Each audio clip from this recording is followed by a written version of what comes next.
నా ప్రిపరేషన్ జర్నీలో నేను మెల్లిగా నా చుట్టూ నా ఫ్రెండ్స్కి హెల్ప్ చేయడం స్టార్ట్ చేశాను. వాళ్ళకి టాపిక్స్ ఎక్స్ప్లెయిన్ చేయడం కావచ్చు, ఈవెన్ ఇంటర్వ్యూ ప్రిపరేషన్లో కూడా నేనే క్వశ్చన్స్ ఫ్రేమ్ చేసి ఇవ్వడం, అవన్నీ వాళ్ళకి వర్క్ అయ్యాయి, హెల్ప్ అయ్యాయి.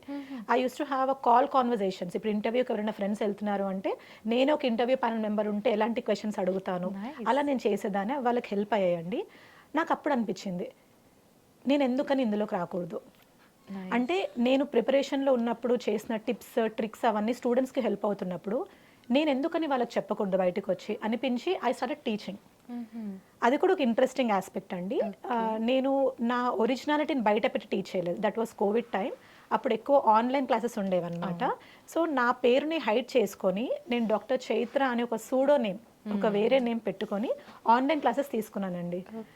సో నా ట్రిక్స్ అవన్నీ స్టూడెంట్స్కి హెల్ప్ అయ్యి ఎలా ఉండిందంటే అసలు చైత్ర మ్యామ్ ఎవరు, ఎలా ఉంటారు, మాకు ఇంత బాగా హెల్ప్ చేస్తున్నారు, ఇన్ని ట్రిక్స్ చెప్తున్నారు, ఎలా ఉంటారు అనే క్వశ్చన్ కూడా వచ్చింది స్టూడెంట్స్లో.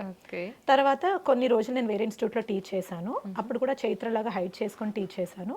తర్వాత I revealed myself as doctor Mamata. అప్పుడు కూడా స్టూడెంట్స్ చాలా మంది నన్ను నమ్మి నా ప్రోగ్రామ్స్లో జాయిన్ అయ్యేవాళ్ళండి. ఆ తర్వాత నాకే అనిపించింది why can't I come up with my own academy అని. So that is how I came up with an academy.